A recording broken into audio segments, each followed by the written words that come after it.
Thank you to the Arts Foundation for this invitation. I feel really honoured to be here with you this evening. It's a real pleasure. After watching the extracts of the extraordinary work of the nominated artists, I'm overwhelmed by the high levels of innovation and creativity on display.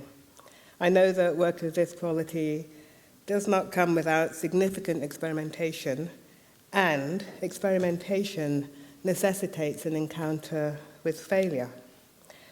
I want to use this space to talk about the relationship between experimentation, creativity, and failure, or at least as I experience it in my own practice. I'm sure that for most of us, experimentation means stepping outside of our comfort zone. That step may be taken because we're bored with what we have been making, we are curious about a possible new direction, we have been inspired by an event or experience, or what we are currently doing is no longer working for us. That step into the unknown can be liberating and exhilarating, but it will almost certainly include some fear or anxiety. My first leap into the unknown came in 1981, a very long time ago, when I moved away from working from life and began to work from my imagination. I'd spent years doodling figures on any scraps of paper that I could find. I drew figures that were elongated, contorted because they existed in the margins of a newspaper. Eventually, I noticed that my flatmate had begun to squirrel these drawings away, and they would occasionally turn up on his bedroom wall. This led to the eureka moment when I allowed those figures to take center stage in large-scale works. I can remember returning to the studio the next morning and finding them almost frightening in their intensity. They might have been made by someone else.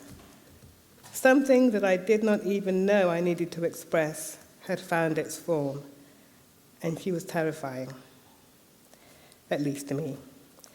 Giving rein to my imagination and letting go of my habitual, aka safe approach to drawing, freed me and reinvigorated my work. I think that as artists, we tread a strange path balanced between taking pleasure in what we do and being critical of what we do. Every work is an act of assemblage alongside an internal dialogue of disassembly. Without sufficient self-questioning, the work can become self-congratulatory. Without sufficient love, the work cannot come into existence at all.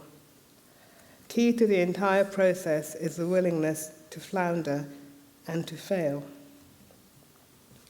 Sometimes, to survive the doubts that we are riven by, we need a community to support us.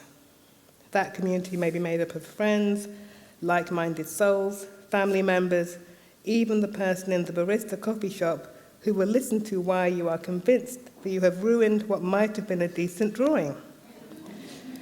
As an undergraduate, I was lucky enough to find a community of artists who shared my desire to create space for Black British art.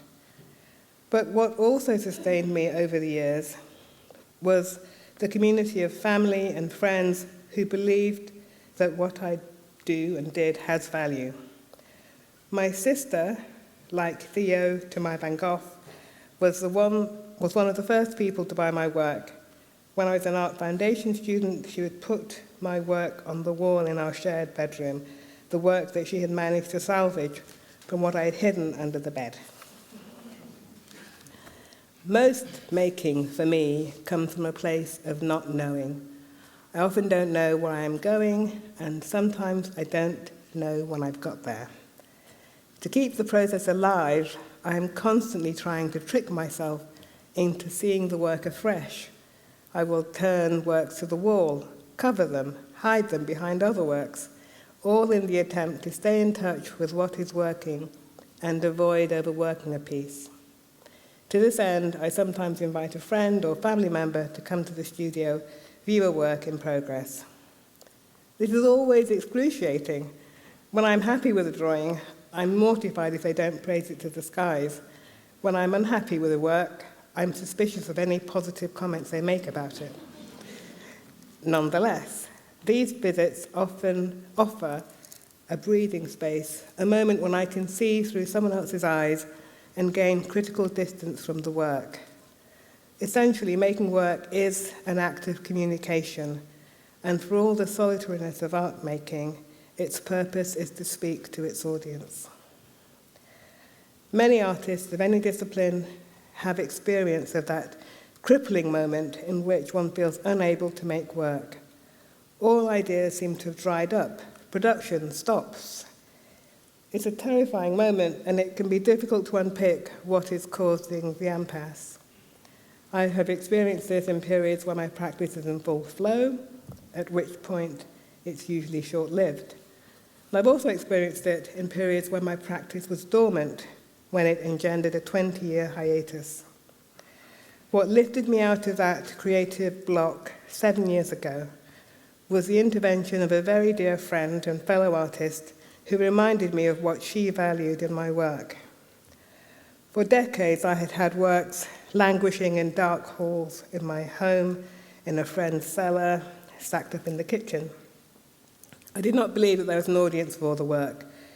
What my friend's intervention taught me was that if the work is allowed to survive, it will find its audience.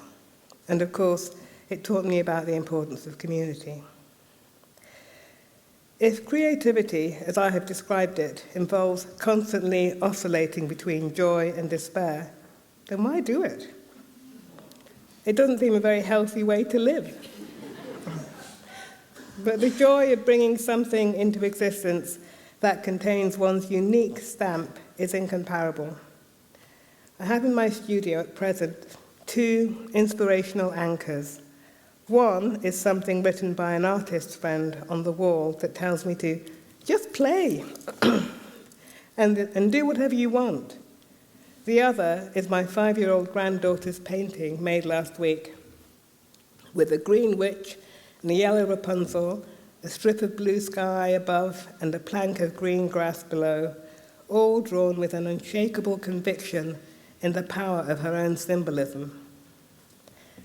So, in closing, this is what I wish for myself and for all the artists here tonight, to get back to that uncritical self that takes pleasure in her own world of symbols, because they belong only to her.